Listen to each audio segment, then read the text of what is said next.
girls, and welcome to the sanctuary. Again, it's a little changed a bit. I got some new lights. I changed my mic a little bit. Using a different audio filter or whatever you call it, cover or whatever. Welcome to episode 3. I'm thinking I'm more leaning towards this being a weekly type of show, and then maybe releasing some YouTube clips throughout the week. If you didn't know, this is a video podcast, so this is a YouTube channel as well as just a regular podcast.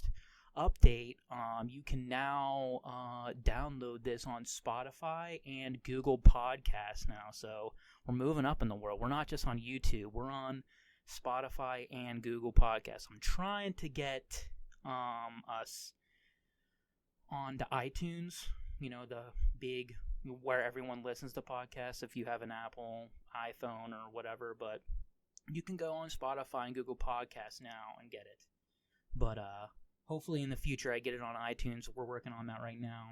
Well, I'm working on that right now. But let's get into some of the topics that we're going to be talking about on this episode. So for this episode, we're going to be talking some movie trailers that just recently came out. I mean, maybe not recently. I'm a little behind the curve, but I mean, again, I'm just trying to get this show on its feet, get it started. Hopefully, some audience members are going to be listening in, but if not, that's okay. I still love doing this. I'm still going to keep doing this, even if no one is watching. I still think it's hella fun.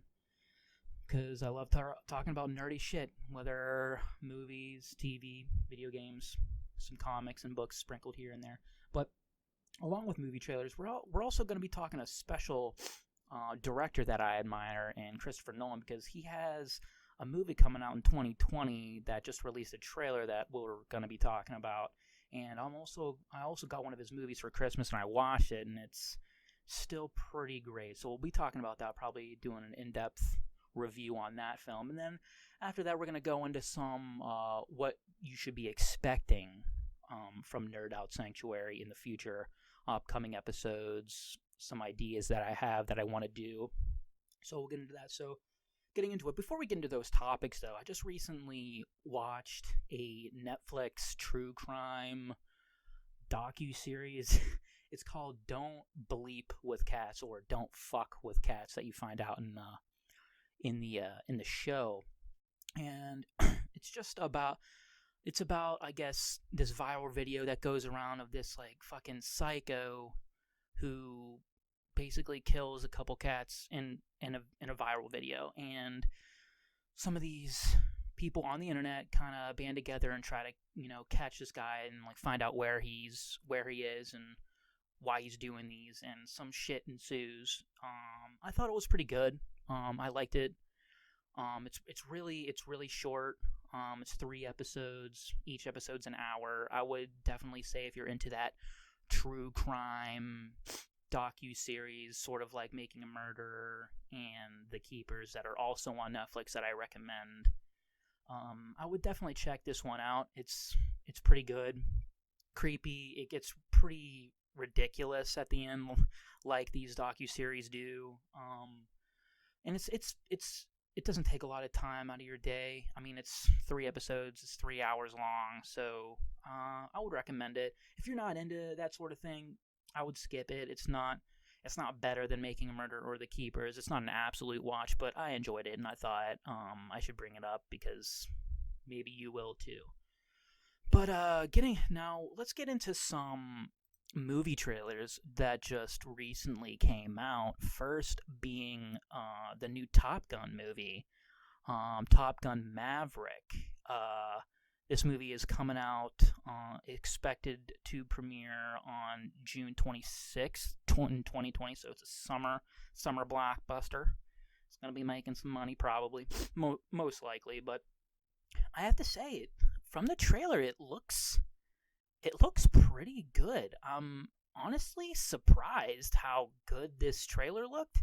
It looks like, I mean, because like you would think, you're sort of like doing like a sort of remake sequel of an older classic film that everybody like holds dear. I will say, going back and watching Top Gun now, it's pretty fucking cheesy, but it's good cheese. It's good cheesy. You know what I'm saying? It's still fun. The music's still great. When did the original Top Gun come out? Let's look that up real quick. I'm pretty sure it was in the 80s. I'm pretty sure. But I mean, even watching it being really cheesy in 1986, 80s movie, 80s cheesy movie, but it's still pretty good. But going back to the new Maverick trailer,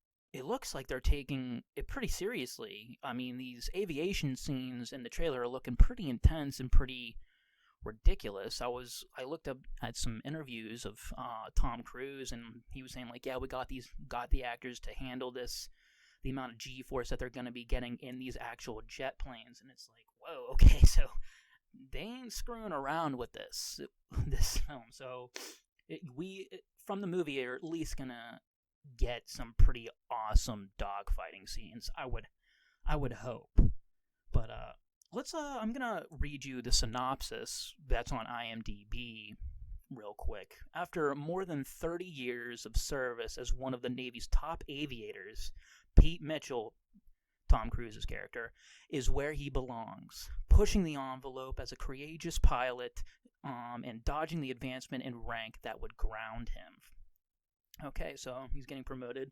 and he's getting too high of a rank, so he can't really pilot anymore. So he's just like, fuck that, I want to stay with these grunts. Well, they're not even grunts, they're jet fighter pilots. They're like the cream of the crop here. But it's directed by a guy named Joseph Kosinski. He's known for movies such as Tron Legacy and Oblivion, which isn't that's not too great. I mean, I've never seen Oblivion, but I heard mixed things about it. I have seen Tron Legacy, and that's not too good in my opinion. But here's the thing: I love Tom Cruise. Tom Cruise is great. As you can, if you're just listening, I am not drinking whiskey this episode. I know. Sorry, guys. Just drinking water. You got to stay hydrated while you're doing this when you're talking a lot, but that probably sounded really weird. But it's going to happen. I have to drink water. I'm sorry, guys. If you're just listening, I would recommend watching, going on YouTube and checking out the channel, because I'm going to be putting some graphics in. I mean, again, I'm just starting out, so I'm just trying to figure out how to edit videos. But, yeah, check the YouTube channel out. Subscribe to it. If you're just watching the YouTube channel, you can listen on Spotify and Google Podcasts right now. So do that. I would heavily appreciate it. You guys are awesome. Thank you. But, getting back to it, yeah, looks like they're pushing the boundaries with these dogfighting scenes. So I'll be there. I'll be seeing it for sure. I'll be reviewing it on this podcast when I see it. So expect that. So moving on to the next trailer, we got the new Black Widow movie coming out. It's a shame that there's really no spoilers for Avengers Endgame. There's really no future for the Black Widow character going forward other than this movie, which kind of makes me feel like honestly, it's a little too late for this film. Like, this should have came out a while ago, back when, like, Iron Man 2 came out or something like that. Captain Marvel should not have been the first female-led Marvel movie. It should have been Black Widow, because everyone loves Black Widow. I mean, it's Scarlett Johansson. She, in my opinion, she's the most beautiful woman I've ever seen. I mean, come on, it's Scarlett Johansson. If you don't think that, then fuck you. I don't care. Hot take, I guess. But anyway, I know when I saw Avengers Endgame, I loved it. Avengers Endgame is spectacular. It ties the entire franchise together. It ends it incredibly well. It made Game of Thrones look even worse because you had these two massive franchises ending having these conclusions at the same time, while Marvel kicks ass and just does what it exceeds expectations, and then Game of Thrones just like absolutely low balls at just like putting up a fucking. It's almost like. I'm sorry to get these sports references, but like you have Adam Vinatieri, this legendary Hall of Fame NFL kicker, coming in, like just hits this game winner, and it's amazing. And then you have this like no name kicker who just kicks the ball, and then it literally just flops, like it goes like 5 yards, and just it's a duck. It's terrible. That's what Game of Thrones, the ending, was for me. But that's a discussion for another episode. But getting back to the Black Widow. Again, I thought after Endgame, I loved it, but I was like, you know what? I don't really need to see any more of these movies anymore. I'm kind of superheroed out, and I don't feel the need to go see another Marvel comic book movie. I've seen a bunch of them. I like them a lot. I mean, borderline love them. I mean, Avengers Endgame is fantastic, but I was like, okay. Let's take a break. I'm not really into this anymore, Disney doesn't need any more of my money. But then, like, I watched this trailer, and I'm like, okay, this looks pretty awesome. I mean, it looks like a Black Widow movie. Let me read the synopsis of this. Well, it really doesn't have a synopsis, but it just says on the IMDb page, a film about Natasha Romanoff, aka Black Widow, and her quests between the films of Civil War and Infinity War. So this Black Widow film takes place in the Marvel timeline between Civil War and Infinity War. This movie is expected to be released on May the 1st of 2020. So that's 5 more months. Damn, that's actually, time flies. That's gonna be here pretty soon. I'll be seeing this one. I'll definitely be seeing this one. Maybe not on opening weekend, but I'll definitely be seeing it. I don't even go to movies on opening weekend anymore. It seems like there's just too much real life shit to do. But I'll try to make it on opening weekend and see it, even if I just go by myself. Now I have this. I need to get my thoughts out to you guys, so now I have an excuse to actually go to the movies. So it's like a double benefit. I love talking about movies, and I love going to see movies. So now I have an excuse to just go, be weird, and be by myself. Hot take: going to movies by yourself, yes, it's weird, and people think you're weird, but it's an awesome experience. I saw Hereditary by myself, and I saw that Edge of Tomorrow movie by myself.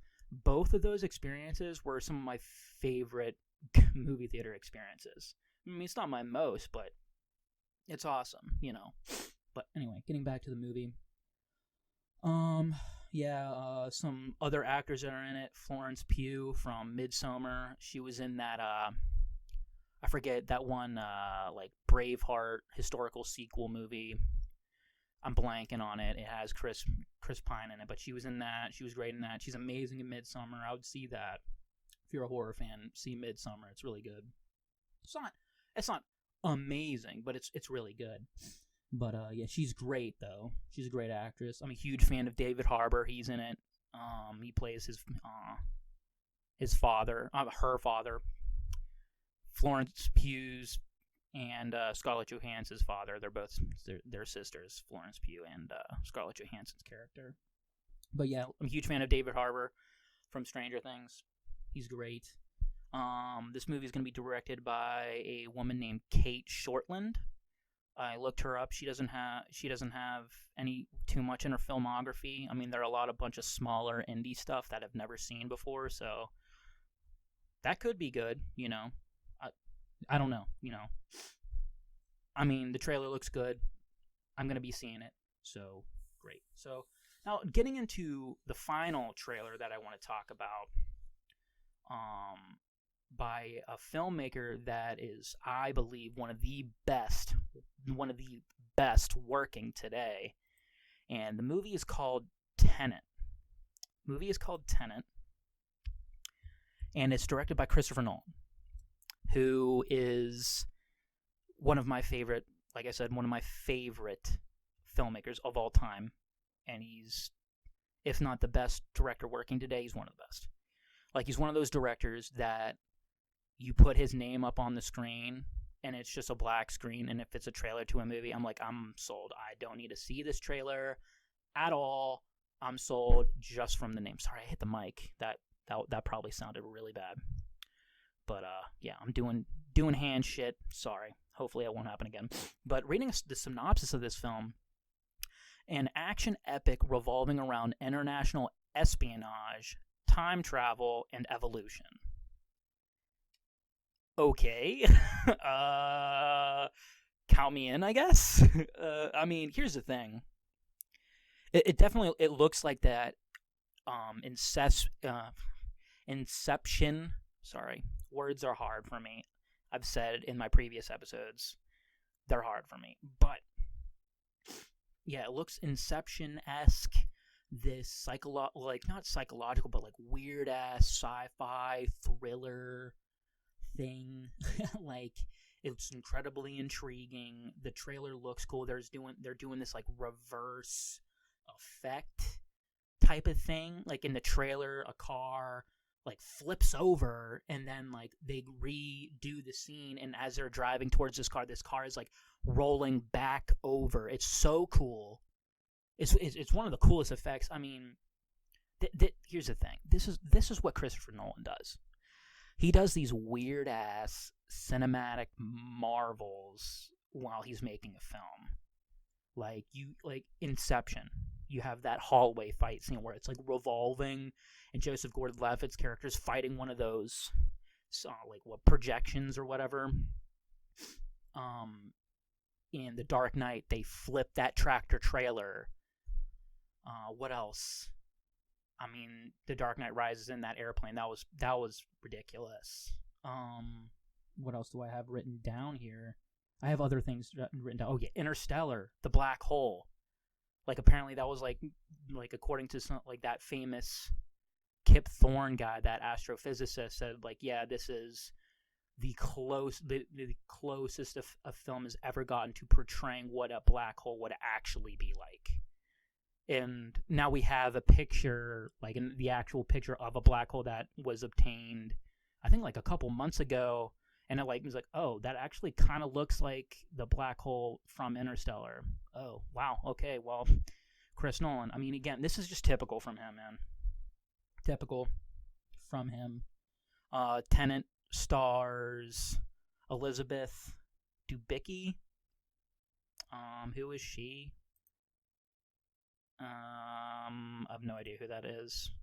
She doesn't. I haven't really seen. I probably have seen her in other stuff. I'm just not placing her face. But also stars John David Washington and Robert Pattinson. So both two actors up on the rise. John David Washington being Denzel Washington's son. So he was in a film earlier, I think this year, called Black Klansman. I have not seen that film. I should. I want to, especially now that I've seen this trailer, because I want to see him. I hear it's really good. It also stars Adam Driver from the newer Star Wars movies as Kylo Ren. Yeah, he's in it, and I hear Black Klansman's really good, and I hear he's really good in it. So I'm excited to see that. I definitely want to see that now, like up to upcoming this Tenet's release on July 17th, 2020. I will definitely be seeing this opening weekend. I don't care. Nothing is going to be stopping me. I have to see this film opening weekend. I'm sorry. But another actor who stars in this, Robert Pattinson, whose career has taken a real big turnaround, like on the major upswing. You know, he stars in some indie movies such as Good Time, which is really good. He's great in it. Other indie movies that haven't really been, great, but he's been really good in it. And then he's in that new Lighthouse film that I want to see yet again. I haven't seen it. I need to. I hear that's really good, and I hear he's amazing in it. And now he's going to be the new Batman. So, he's in Batman now, and he's also going to be into a Christopher Nolan movie. Pretty incredible. Anyway, so yeah, Tenet could not be more intriguing. Can't look more intriguing, and from the synopsis on IMDb, it couldn't sound more intriguing to me. So I'm really excited. But yeah, I mean, Christopher Nolan, man, like one of the best.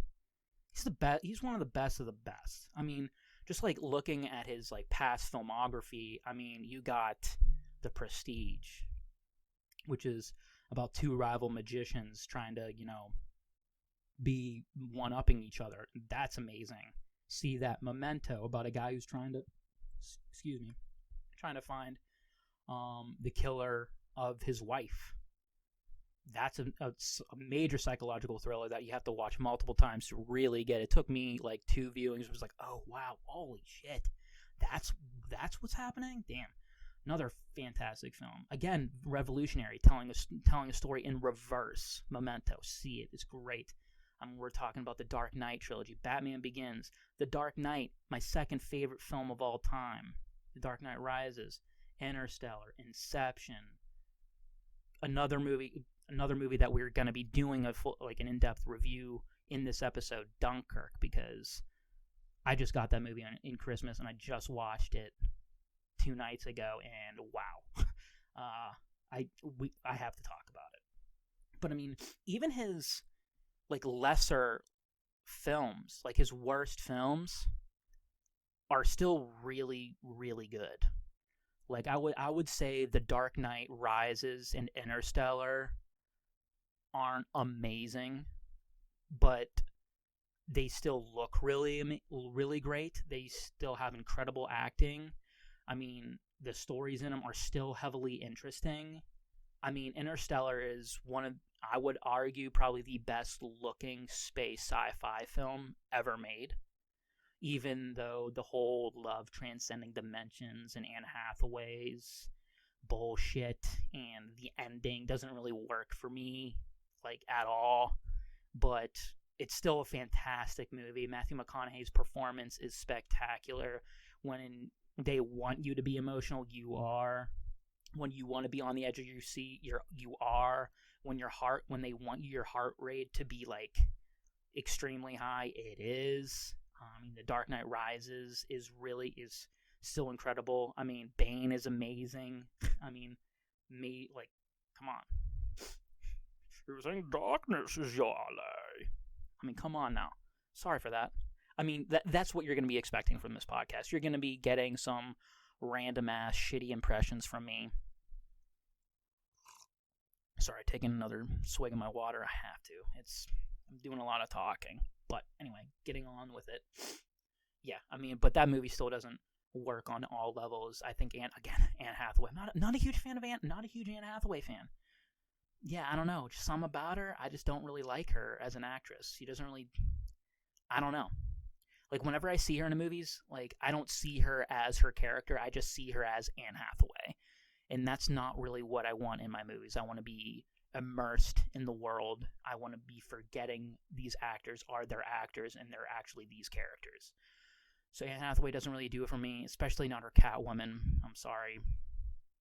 But yeah, and the ending's kind of okay, so did you survive? I mean, I guess it's part of the subjectivity or ambiguousness of the ending being did he really survive? But I don't know.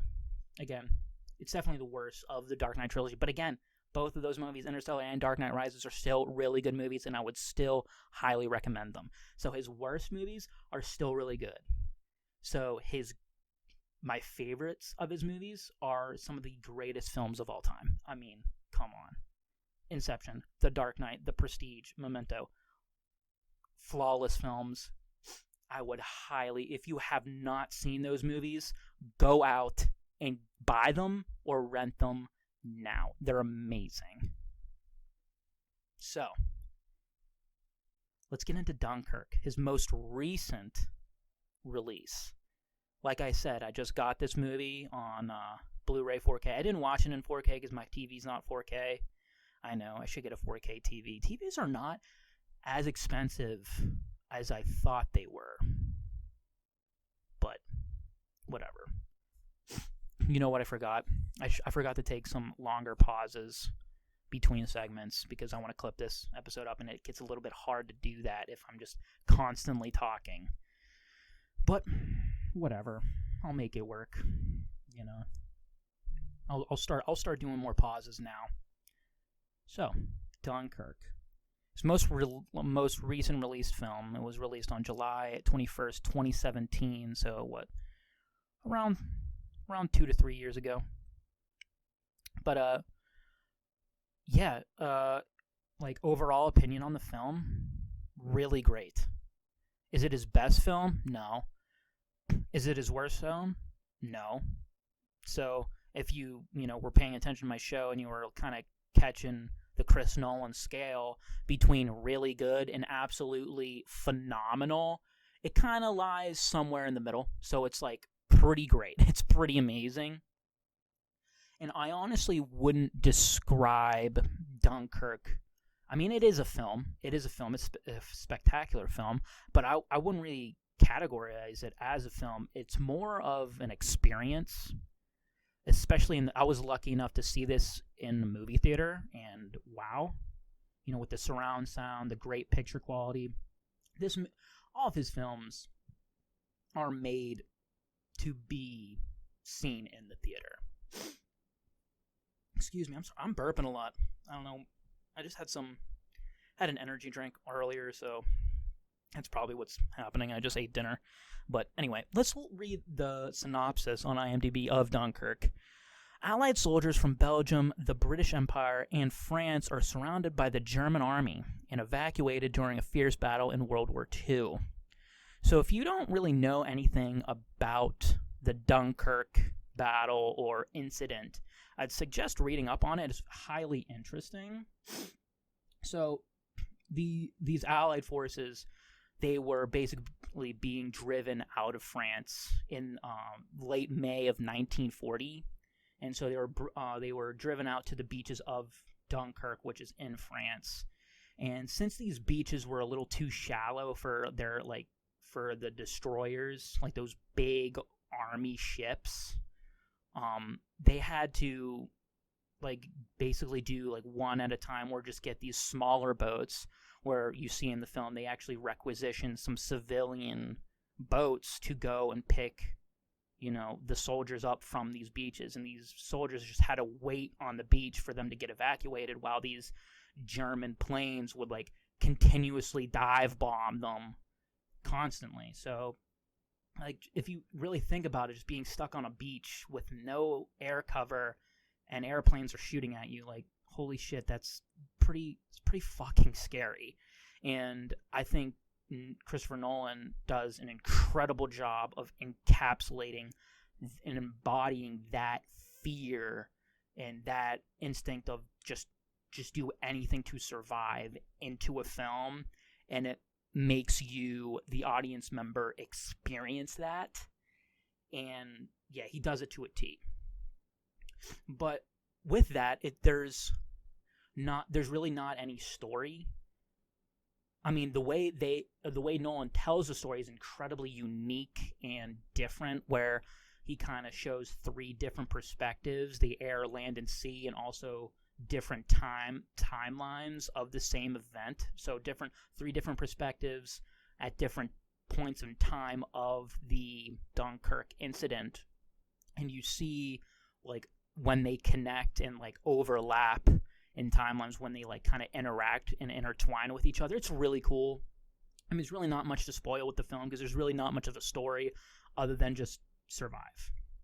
I mean, sorry, I'm burping again. You're gonna get that on this podcast. I am just absolute slob. Sorry. Let me drink another swig of my water.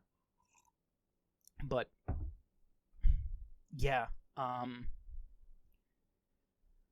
all fronts, every single different perspective is extremely intense in its own way, and it's overlapped with this incredible score by Hans Zimmer, who's one of the best musical film composers working. He probably is the best working today.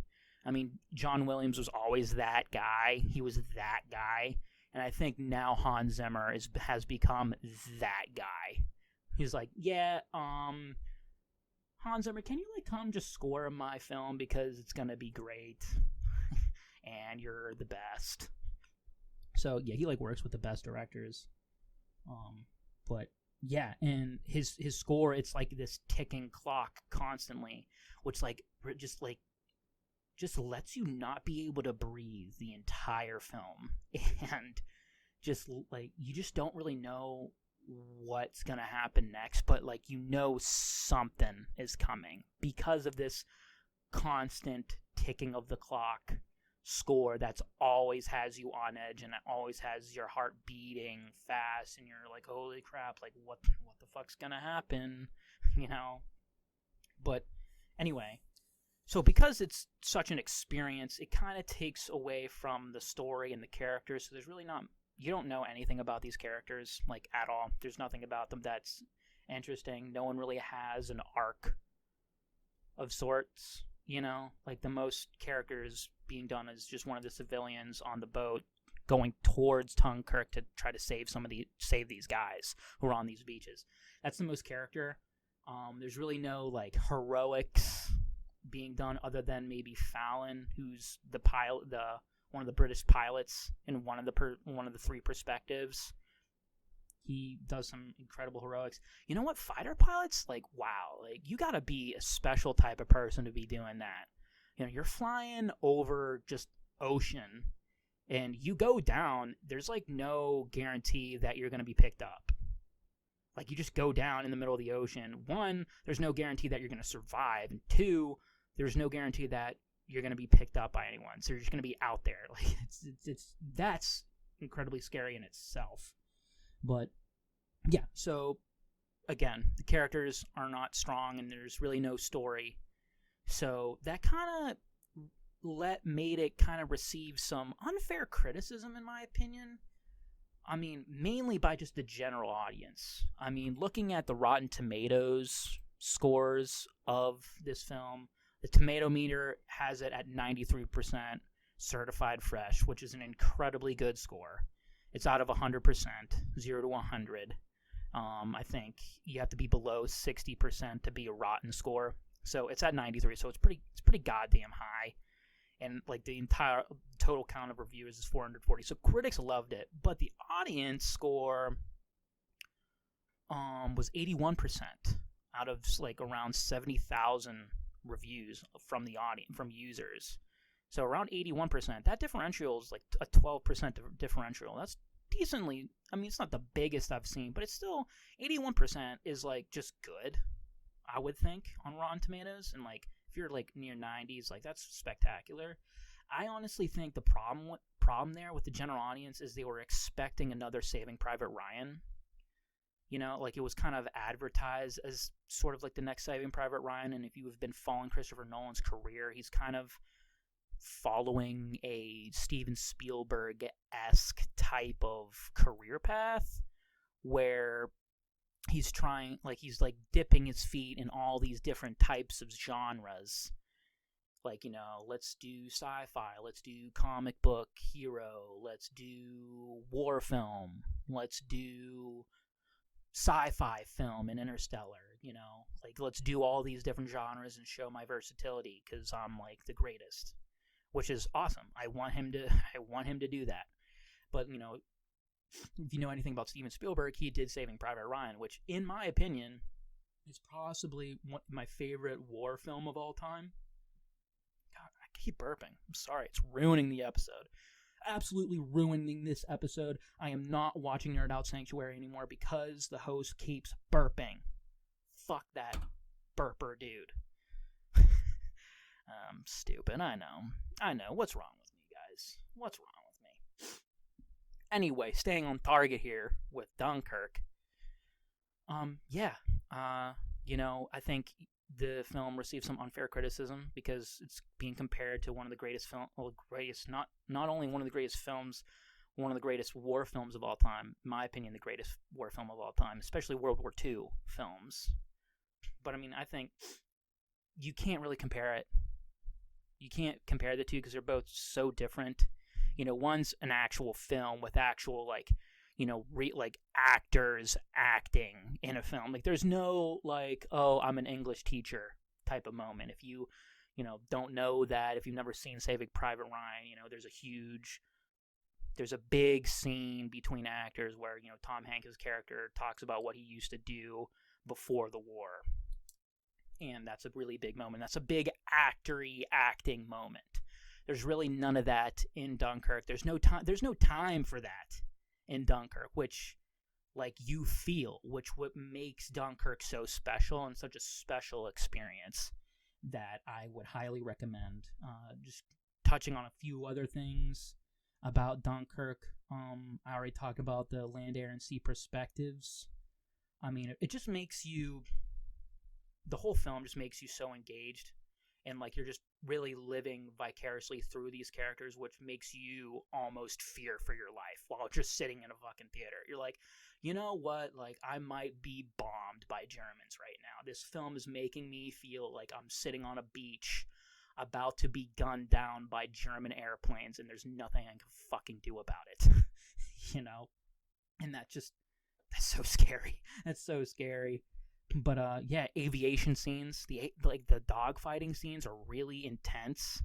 Just way they're shot, it seems like they're actually dogfighting for real. Like just the practical effects, the practicality of I mean, that's just Christopher Nolan. That's just his thing. Like, let's just use as little CGI as possible. You know, it makes the film so much more visceral and realistic, and just intensity, man. Just the intensity of the film is just crazy. Move the mic a little bit closer to me a little bit so I not hit it, so not getting those audio spikes all over the place. But yeah, the German Stukas, man, which are the German airplanes, like when they come down and they have that like Stuka like siren, like like I don't, it's just so. It's so scary. It's so fucking scary. Like they're like all these like guys are just like looking up like one by one, and then they all look up and then just take cover. And it's like, oh god, dude. Like I can't imagine. I can't even fucking imagine that, man. That's scary. But yeah, overall, does Dunkirk have the magic? Does it have Mikey's movie magic? Does it got the magic? Hell yes. It does. It absolutely does. I mean, I would say every single Chris Nolan movie has the movie magic for sure. Some more than others, and I would probably rank Dunkirk higher than Interstellar, higher than Dark Knight Rises, but like lower than movies like The Prestige and Memento and Inception and The Dark Knight. Some of these like really good, like those are really good movies, and I think Dunkirk is just kind of like a step down from there. It's just like it doesn't have that story and it doesn't have those characters that make a film like really special, but it's an experience. It is an absolute experience, and I implore you to go see it. Go see all of Christopher Nolan's movies, and hopefully you see Tenet when it comes out, because that shit's gonna be good. That shit's gonna be good. I'm sorry if you heard that. That's actually that large beep, like siren sound. It's actually the washer upstairs. Sorry if you heard that. I know it scares me. It scares the living shit out of me, especially when I'm upstairs. like when that thing goes off, like holy shit. But anyway, I'm gonna take a swig of water, because wow, how are we on time? Okay, we're close to like 40 minutes. All right. But yeah, so for my last things that I want to talk about in this episode, let me consolidate my show notes here for a little bit here. But yeah, I kind of want to talk about the future of this show and like some episodes that I want to be doing in the future.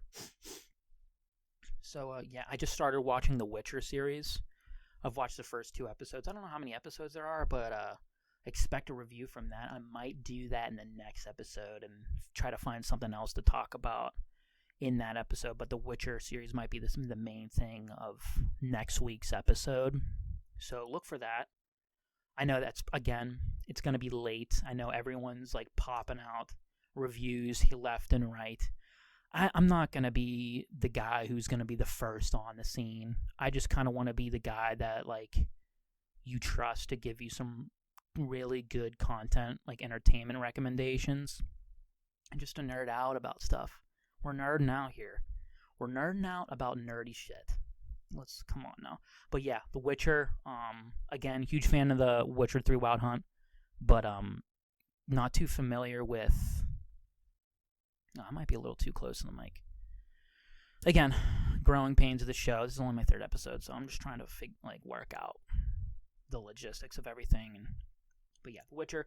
Played The Witcher 3 Wild Hunt. Didn't even finish it because it's such a large game. I should revisit it, and I should finish it because of this show. Because this show, I'm really liking it so far. I'm really liking it so far. And I've just watched the first 2 episodes, and I heard it picks up in the 3rd, so I can only imagine I'm going to love it. So, but I'll get more in depth in that some other time, probably next episode, so expect that. So, I also want to talk the Unbreakable trilogy, M. Night Shyamalan's movies, because the first Unbreakable movie is one of my favorite movies of all time, and I loved Split. Split was one of my favorite, if not my favorite, movie going experience of all time, and I want to touch on that. And I think Glass gets too much hate, and it really bothers me because I almost love Glass, and I got it for Christmas, and I want to rewatch it, and I want to talk about it. So probably not next episode, but maybe the episode after that, or some point in time, I want to talk about that. And then lastly, I want to do like the top movies and top TV shows, maybe top video games of the year. I'm thinking about maybe I don't know if I want to do a top 10 list, maybe top 5 list, where I might just throw out some titles that you should see that came out this past year that are really awesome, and I think you should be watching them as well, or playing them, depending on what topic I'm talking about. I know everyone's putting these decade in review stuff and do the top 10 films of the decade. I'm not going to do that. That's just ridiculous to me. There's so many films. That is so many. I mean, maybe. I mean, no. It's by the time I get around to it, we're going to be in 2021 or 2029. Maybe if I'm doing this for this long, if this is actually, if I keep doing this for 10 fucking years, which I hope to be, but maybe next decade if I'm more, in tune with this stuff. But now, no, I'm not going to do that. But for the year, I do, because there was some good shit that came out this year, and I want to talk about it. So, with that, with all the episode content that I want to get out, I also want to be swearing less for some reason. I know that my last couple of videos I said and way too much. Again, my first couple episodes. So hopefully this one was better. I'm hoping to keep getting better, getting more comfortable behind the camera. So yeah, hopefully that, I get better. I get better. Sorry if I keep repeating myself, but let me take a swig of water. Maybe that'll help. Gotta stay hydrated, boys and girls. Gotta stay hydrated. I mean, I'm not the most healthiest person in the world. I mean, I'll be the first one to tell you that. I ain't no Fitbit type of guy. I ain't that guy. But, you should be drinking water. You gotta drink water. But anyway, with those stupid health messages, let's get into my episodic message that I want to put in all my episodes, and that is, it's okay to just not be okay, It's okay to be going through some rough patches, but, there's always a tomorrow. There's always the next day. There's always a new day, If just because today was a really bad day doesn't mean tomorrow's going to be. And just because your year is shitty, there's always the next year. 2020 is right around the corner. It's next week.